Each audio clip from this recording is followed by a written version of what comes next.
I know I said it last year, but wow, what a year did we just have. And you should give yourself a pat on the back. You just survived 2020. Round of applause. I cannot be more serious when I tell you that a lot of the advice that you're going to get from other people about how to run your business in 2021 is just going to be wrong. It's going to be unintelligent, uninformed, uninspired, and probably just they're guessing at what's going to happen. And so in this video, I'm going to give you the 10 things that you need to know to run your business, your Airbnb business, whether you own or rent. Either way, I'm going to help you run your Airbnb business as usual in 2021. So let's like this video, guys, subscribe if you're new, and let's jump in to number 1.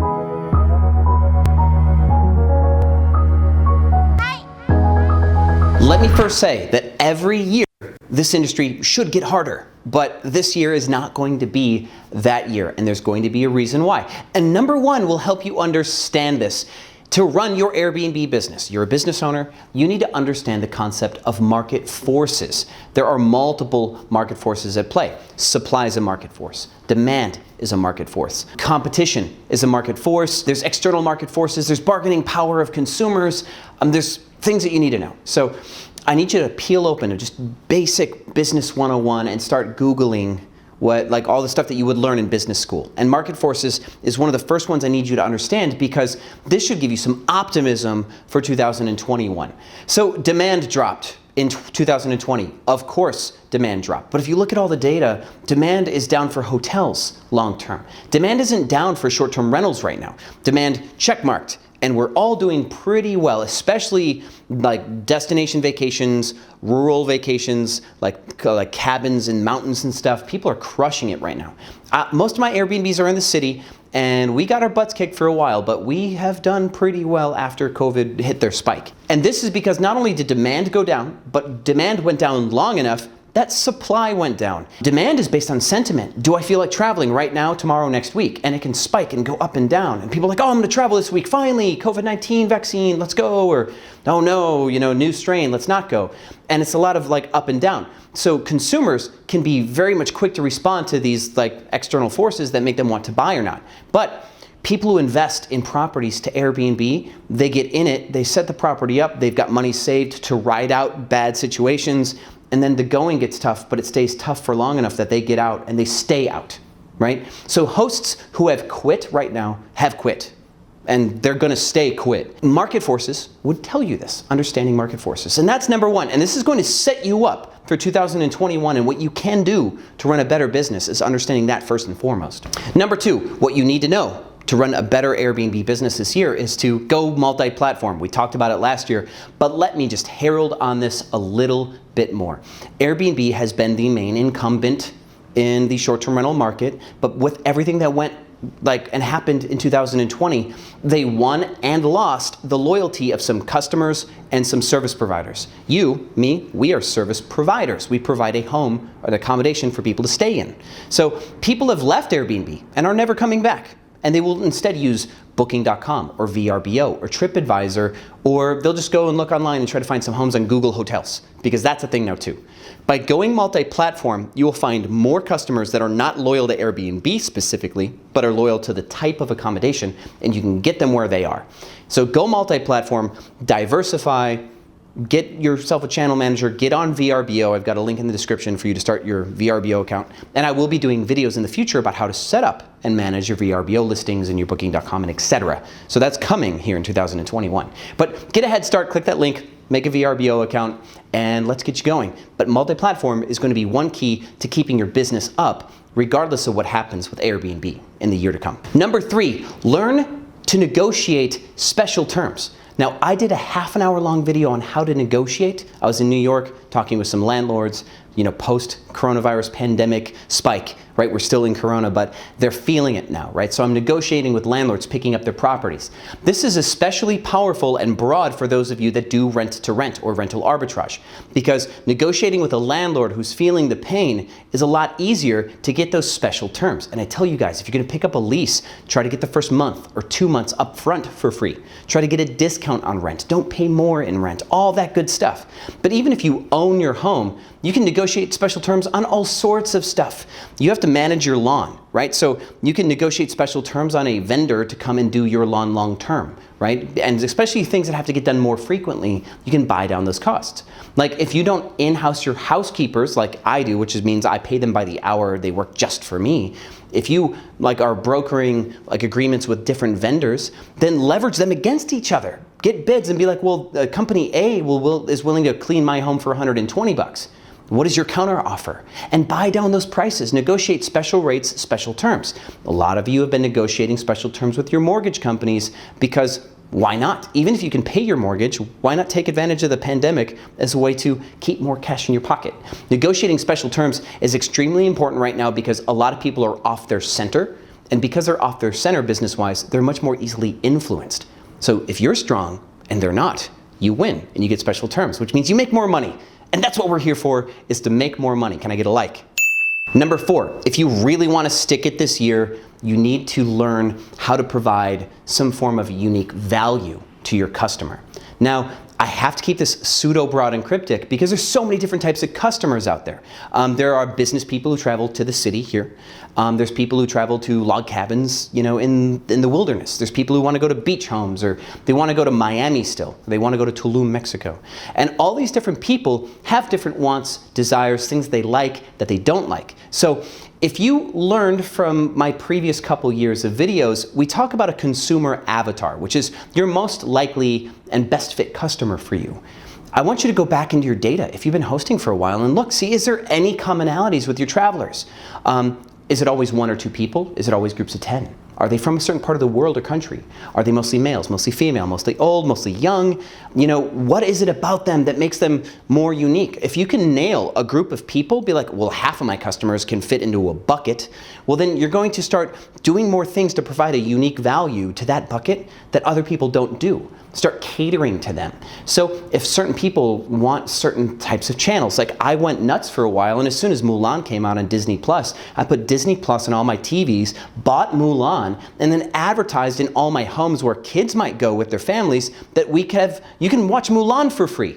And I, as an adult, love like Disney too, so it appeals to all these different markets. But we got people staying in our properties because we simply bought Mulan and advertised it in a photo on our photo reel that they can watch Mulan for free, right? That's a unique form of value. It can really be the little things, or it could be a big thing. You could actually paint one big white wall that you have to be super fun. And let's say in Philadelphia, I'd get like a muralist to come in and like spray paint or like regular paint and do like this tag or this mural on this wall that is all about Philadelphia. And they've got the Eagles logo for the football team and the 76ers, and I don't even watch sports, but this is the kind of stuff you put on the wall. Or Rocky Balboa and Pats and Gino's Philly cheesesteaks, whatever you want, the Benjamin Franklin Bridge. You can build up this mural that's a collage of all the cool things about Philadelphia, and so somebody wants to get in front of it and take a photo, right? And so now people are booking your home because it's like social media special. That's another form of unique value. So if you have a lot of tourism, a wall like that's really cool. If you have a lot of families, well, buying Mulan is really cool. See, that's unique value, and it can go either way. So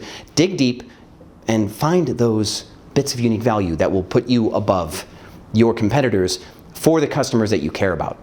Number 5, this one's a toughie. Sorry guys, you need strong documentation. Yes, as a business owner, you should already have strong documentation, but let me just tell you that we've talked about this lately. Airbnb is not so friendly anymore, and Airbnb is public now too. I think you guys know that. They are literally a stock you can buy. ABNB is their ticker symbol, and you can invest in them. But now they have shareholders more than they have their whole like CEO with the vision thing.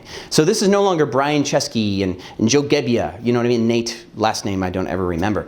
Those 3 guys, when they first started Airbnb, they did it in an incubator called Y Combinator, and they built it off this tech like startup vision way back in the day. Well, they're no longer that company. They are a publicly traded company that is going to risk manage more, and they're going to pay out less, and they're going to try to make their shareholders money. So in order for you to get paid when a guest breaks something, or when somebody breaks the rules, or when there's a glitch in Airbnb's system, you need strong documentation so you can go to Airbnb and ask for the money that they owe you. This means that you're going to go through resolutions. You're going to lose a resolution because the people at Airbnb aren't always the smartest or most professional, like the people who do resolutions and cases and stuff, and you're going to have to go past that into arbitration. And in order to do arbitration, you need documentation. And I have past videos on that. obviously. I've got tons of videos on everything. Let's move on to number 6. You need to overcome fear or embrace it. Give it a big hug. Now, the reason why this is so important is right now everybody is like on their heels. They're afraid. They're scared to do X, Y, or Z. I get a ton of people who talk to Alberto. He's the one that runs my like community and my course. And their biggest thing is like, I'm so afraid right now because of COVID or because of travel or restrictions. I don't know if it's the right time to Airbnb, right? So you think these people are the only people that are afraid? No. There's tons of people afraid. Landlords, I'm afraid to buy new properties right now. I don't know if right now is the right time. The housing market could plummet because the stock market could plummet. And everybody's afraid of something right now because COVID has put everybody into a unique situation. Take advantage of that by being the one that's not afraid. If we rewind to negotiating special terms, learning to negotiate requires a sense of confidence and like an assuredness when you like talk to somebody. Like, I'm trying to convince you of something right now and I'm confident and you're not. Maybe I'll win that negotiation. Maybe I'll convince you of my point because I said it so, like, just chill, right? Like, this is how it is. I'm not afraid. Let me tell you how it is. And if you can embrace that fear and learn that the fear that you feel now is like primal. It's like, oh no, a bear is attacking kind of fear. Like, that is designed to prevent you from dying. And the fear you feel now is no longer useful like that. You're not going to die from doing something that you're afraid of right now.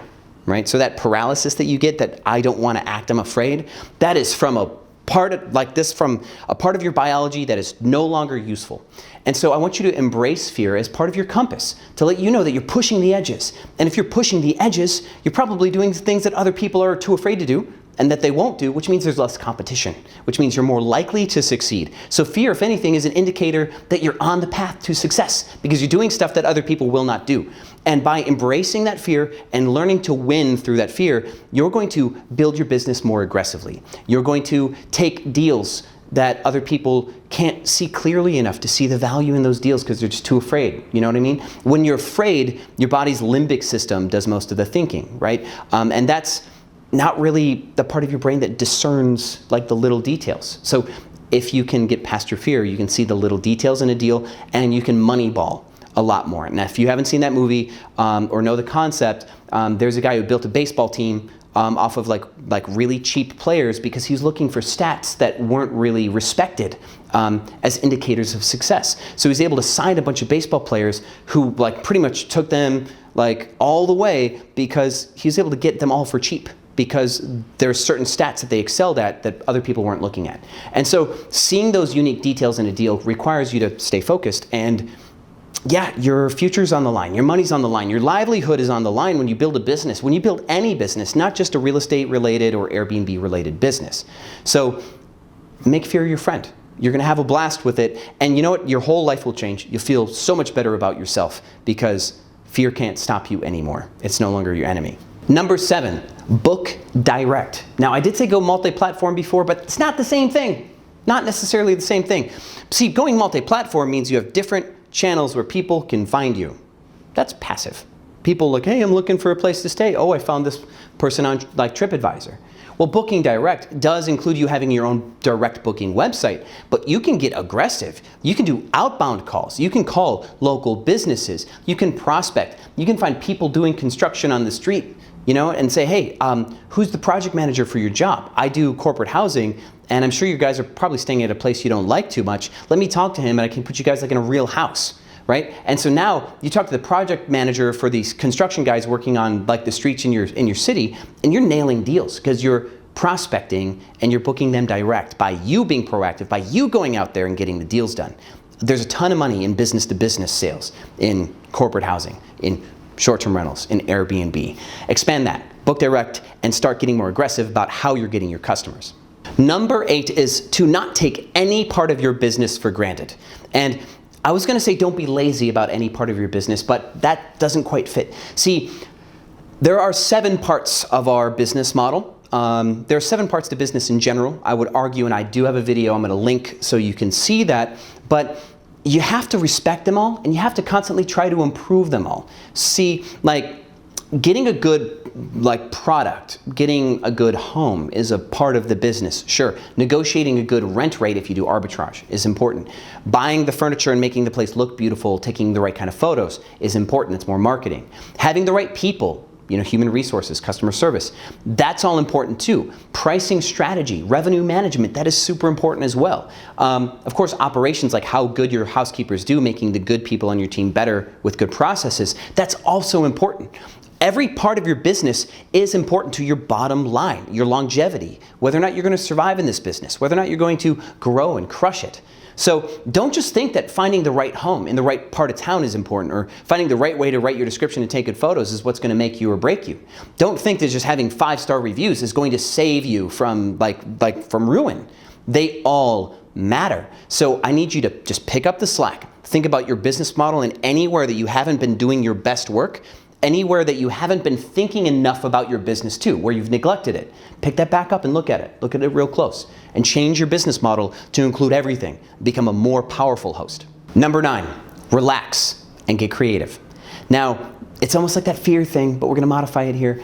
That fear probably has created this responsive, non-aggressive, reactive, static person. You got tight. You got tight in the shoulders. You're not really doing anything cool. I need you just to open back up. I need you to rewind a couple years ago if you've been in the game that long.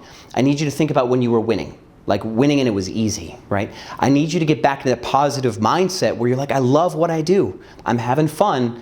This isn't a big deal. These things that are happening in my life right now aren't a big deal, and I can handle my day-to-day. And I need you to relax and just kind of let things start to flow again in your business, because now your brain is ready to adapt and to change. And everything that I've given you on this channel, all the resources that I've given you for free, or the paid content that you pay for in Cracking Superhost, all that can't be applied if you're in your own way, right? And so there's a lot that I can't teach you yet also because I don't know it yet, and I may not know it. You might be the first. You may be the first to discover something about this industry that you can take advantage of. And that comes from you being creative, by you taking chances, by you experimenting, by you doing some goofy stuff that you feel, oh, this is gonna be super fun. This is so me, let me do that. I need you to relax, be yourself again, be true to yourself, enjoy what you do, and get creative and start applying just your experimental side to your business. And look for little edges that you can push, little advantages that you can push, and little bits of soul that you can show. Because if your business is just a business and doesn't have a soul, doesn't have a personality, it's not as captivating as another host who puts their whole body and soul into their one property. That's where you can beat me, by the way. Let me just give you the hack. I've got 100 properties. It's kind of hard to have soul in every single one of them. It is tough to put all of your love and your care into every single one of those properties and keep it there. If you've only got a few properties, you can outshine me any day of the week because I'm a business all of the way. And you can be that host that people love. So while you're small, you have that advantage. So chill. I'm not here to take your lunch, right? You're gonna be okay. But get creative, and that's how you're going to compete long term, because you're gonna find things that other people don't find, and you need to keep those secrets, and those secrets are gonna make you a ton of money because you were creative. And number 10, you need to find community. What I mean is, if you could find a mentor, cool, but there's very few people in this industry like me who can teach you everything that you need to know, and because of that, I don't have a lot of time for everybody to do one-on-one mentorship. I do group mentorships every Saturday with my students, but aside from that and some texts and phone calls and the stuff that I do with you guys on Facebook, it's hard for me to mentor 1,000 people one-on-one. So I'm not gonna say go and find a mentor, that's gonna be an actual achievable solution for you, because the mentors in this world are few and far between, except for the caveat that a mentor is anybody that's just a little farther than you, right? So you can find somebody who's got 5 properties and they can mentor you until you get up to becoming their peer, but then they're part of your community as well. If you're new to Airbnb, everybody in a way is your mentor. So you need to find community. If you're a host with a ton of experience, you should be reaching out to other hosts, connecting with them, learning and growing with them, and bouncing ideas off of each other, and asking the what ifs, and helping each other out when you guys are in a bind. Create the community that will make you better. And if you're new, that community, they're all gonna be looking down at you as you grow, which is okay, until you level up and become one of their peers. And so we've got that Facebook group, the Hosts of Airbnb Automated. There's over 12,000 people in that group, and they're lovely people. You guys are awesome, for those of you that are in the group. Let me say thank you for being there. And let me brag about you guys to the rest of you watching this video. Join the Hosts of Airbnb Automated and talk to hosts with experience and find out what it's like to succeed and the challenges that we actually all went through during 2020. And you'll be so happy that you did. And if you're a current host trying to go at it alone, stop it. Like, what's your problem? Like, seriously, like, you should be part of the family. And you as a business owner shouldn't be alone in the first place. Like, that's one of the hardest things about being a leader, is to not have anybody that you can like have a reality check with. That was one of the biggest parts of me being a small business owner ever since 2010, is I only had people who worked for me, so I was at the top of this triangle. There's nobody holding me accountable, nobody telling me that I was being delusional or lying to myself, or going too hard or too soft on myself. There was nobody like that in my life. And if I could have had peers, because everybody who was a mentor of mine was afraid of me taking their business, right? My industry was too small. If I could have just had some peers who were also business owners, even maybe in separate businesses, I would have learned a lot more quickly. So if you're one of those Airbnb hosts that have been going at it alone and just watching these videos and going at it alone some more, stop it. Seriously, like, get out of your house, get out of your head, get through the phone, get onto a Facebook group or 2 or 5. Maybe see me on Clubhouse, by the way. You could do that too. So guys, I hope this is all super effective and helpful, and I want you to succeed. You made it through 2020. Like, nothing else can stop you. I'm just gonna say that. So like this video, share it with your host friends, and as always, I'll see you on the other side.